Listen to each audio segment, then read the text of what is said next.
I think we rarely see the world as it truly is, and instead we see it through the lens of our conditioning, right? Through the accumulated layers of memory, experience, emotion, and all of these inherited beliefs. And from the moment that we're born, the mind begins forming these patterns, constructing meaning and interpreting reality. And these impressions shape everything, our self-identity, our relationships, our understanding of the entire cosmos itself, right? And we learn to call ourselves by a name, to identify with a body, to see ourselves as separate from the rest of existence. We're told this is who you are, this is what the world is, this is how life works, and we accept it by and large. We don't question it. But have we ever truly stopped to ask, are these perceptions real, valid, or are they just the results of this conditioning? And most people, it seems, live their entire lives reacting to reality rather than seeing it. They move through the world believing they are making these conscious choices when in truth they're just simply acting out of these deeply ingrained patterns. And so like someone who insults you, right, and you feel hurt. Someone praises you and you feel joy. Someone, you see something unfamiliar and you feel maybe fear or curiosity, whatever it may be. So these reactions, they seem natural, but they are not fundamental to who you are. They're these learned responses, these habitual patterns passed down through generations, reinforced by society and strengthened by these personal experience. And so our perception of reality is rarely objective. It's mostly a projection, a film playing in the mind, stitched together from past experiences, past wounds, and past expectations. Like two people can witness the same event, but experience it completely differently. One can see beauty, the other sees a threat, right? One feels a sense of peace, the other feels anger. It's not the external reality that is different, but the internal and inner lens through which they are seeing. The world doesn't exist separately from you. It's a reflection of your inner state. And if the mind is restless, the world appears chaotic. If the mind's wounded, the world appears hostile. If the mind's conditioned by fear, the world appears dangerous. But what happens when the mind becomes silent, right? So this is beyond all this thought, beyond identity, beyond all conditioning. There's something within you that's never changed, right? And that's that silent presence, that awareness which was there before words, before concepts, before the mind divided reality into these pieces. This presence is what we call I am. So it's not something you have to attain. It's not something you have to believe in. It's just what simply remains when all of these illusions are stripped away. And when you recognize this, when you become aware of this, excuse me, everything changes. For the first time, you stop seeing the world through the distortions of the conditioned mind, and you begin to see things how they are.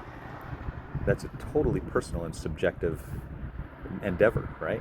And this identity that you've held, the idea of who I am, it begins to fall apart. Not in a way that brings fear, but in a way that brings freedom. And you realize that every label you have attached to yourself, right? I am this kind of person. I have these flaws. I have these strengths. I am good. I am bad. I'm worthy. I am unworthy. All of it is just a construct. It's this learned belief, this kind of a passing thought. And if it was learned, then it wasn't you. Right? You begin to see others differently as well. They're no longer as fixed personalities, but as being shaped by their own conditioning, their own impressions, their own unconscious patterns, and you stop reacting to them. You stop judging them so quickly. You begin to see beyond their actions and words to the deeper consciousness that animates them, just as it animates you. This is where this sense of True compassion arises here, not as an idea, not as a moral principle, but as a natural state of existence, a natural state of being. Because when you no longer see yourself as separate, you no longer see others as separate either.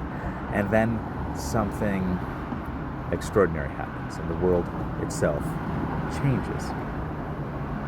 Not because the external reality has shifted, but because who is seeing it has shifted. So where once there was division, now there's unity. Where once there was confusion, now there's clarity. Where once there was suffering, now there is equanimity, calmness in the face of that adversity. The mind no longer constantly interpreting or labeling or reacting. Instead, it becomes quiet, open, receptive. So the trees, the sky, the people around you, everything becomes luminous, alive, intimate. You no longer feel as though you are a separate being moving through an external universe, and instead you feel the direct, undeniable truth that the universe is not happening to you. It's happening within you. And it's not a metaphor, it's not a philosophy, it's a direct experience. So fear here only exists when we identify with the limited self, the small separate me that feels vulnerable, that feels incomplete and afraid of loss. But when we recognize this I am, we see that there was never anything separate to begin with. The fear of death dissolves because we see that what we are has never been born and can never die. The fear of suffering dissolves because suffering only exists when we resist reality, when we believe we are something that we aren't. And this fear of uncertainty, right? It dissolves because in this I am, everything is already whole. There's nothing to protect, nothing to hold on to, nothing to defend. And it's not about escaping life. It's not about renouncing the world or withdrawing from experience. It's the complete opposite.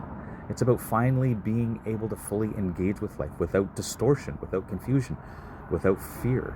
And it might take time, but it happens. One step at a time. Relationships change because they're no longer based on attachment or projection. You stop needing others to fulfill your sense of self because you are already whole. You always have been. Your work changes because it's no longer driven by the ego's need for validation, but rather just by the simple joy of expression. Even the body changes because the tension, stress, and anxiety that were stored in it begin to dissolve, and the nervous system relaxes. The breath deepens. A profound sense of ease arises, not just in the mind, but in every cell of your being. Everything becomes clear. Everything is transformed.